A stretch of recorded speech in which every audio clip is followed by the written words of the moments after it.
गुस्से को यदि आज नहीं निकाला तो बैर बन जाता है, और छोटी सी तकलीफ को अगर आज नहीं सुलझाया तो नासूर बन जाता है। 94.3 माय फिल्म से मैं हूँ विनी आपके साथ, और चलो आज कुछ अच्छा सुनते हैं। एक पिता और बेटे की कहानी सुनाती हूँ आपको। दोनों साथ में रोज इवनिंग वॉक पर जाया करते थे। लड़का कुछ 10-12 साल का था, बहुत एंजॉय करता था अपने पापा के साथ इवनिंग वॉक को।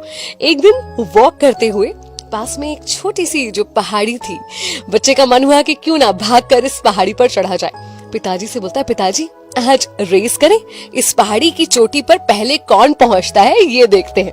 पिताजी भी झट से तैयार हो गए। उन्होंने कहा चलो रेस लगा ली जाए। रेस शुरू हुई।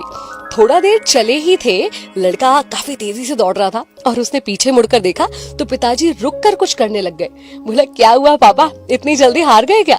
तो उसके पिताजी ने कहा, नहीं बेटा, हारा नहीं हूँ, बस मेरे जूते में कुछ कंकड़ भर गए, उनको निकाल रहा हूँ। बेटे ने कहा, कंकड़ तो मेरे जूतों में भी है, मगर मैं नहीं रुकने वाला, और देखो मैं आपसे जीत कर दिखाऊंगा। और लड़का तेजी से दौड़ने लगा।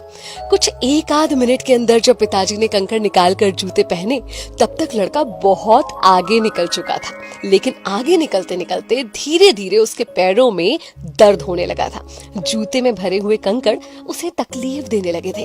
उसकी चाल भी स्लो होने लगी थी और धीरे धीरे उसका दर्द इतना बढ़ गया कि अब ऐसा लग रहा था कि दौड़ नहीं पाएगा, क्योंकि उसकी गति कम हो रही थी, पिताजी की तेज हो रही थी। तो पिताजी आगे निकल गए। जब पिताजी थोड़ा ज्यादा आगे निकल गए तो पीछे से आवाज आई, पापा रुको, मैं और नहीं दौड़ सकता, मेरे पैरों में बहुत दर्द हो रहा है। पिताजी झट से दौड़कर वापस आए तो देखा बेटे के पैरों से खून निकल रहा था।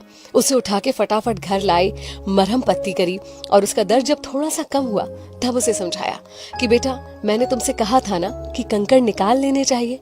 तो उसने कहा कि पिताजी, मुझे लगा कि अगर मैं कंकड़ निकालने के लिए रुका तो मेरा समय बर्बाद होगा और मैं रेस को हार जाऊंगा।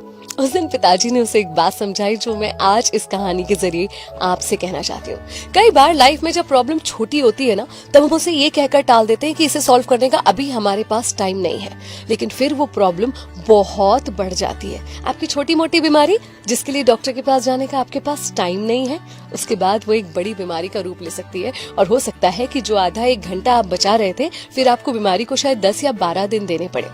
हो सकता है रिश्तों में आई छोटी सी कड़वाहट जिसे आज अनदेखा कर रहे हैं, कल वो रिश्ता टूटने की वजह बन जाए। ऑफिस में कलीग्स के साथ हो रही छोटी मोटी अनबन कल ऑफिस पॉलिटिक्स का रूप ले ले। अगर आप आज उस समस्या को अटेंशन और छोटा सा समय देंगे तो हो सकता है कि एक छोटे से सॉरी से आज रिश्ता बच जाए। हो सकता है कि ऑफिस कलीग के साथ एक छोटी सी मीटिंग करके आप बड़ी सी ऑफिस पॉलिटिक्स को यहीं रोक दें। समस्या जब छोटी होती है तो उसे सुलझाना भी आसान होता है, लेकिन अगर आप समस्या को अवॉइड करते जाते हैं और वो बढ़ जाती है, तब कई बार वो एक ऐसा नासूर बन जाती है जो शायद कभी सॉल्व ना हो पाए। तो अपने ऊपर, अपने रिश्तों के ऊपर, अपने आसपास के एनवायरनमेंट के ऊपर ध्यान दीजिए कि कहीं कोई कंकड़ तो नहीं है जिसे निकालने की आज जरूरत है। उसे तुरंत निकाल फेंकिए। 94.3 माय एफएम से मैं विनी। चलो आज कुछ अच्छा सुनते हैं।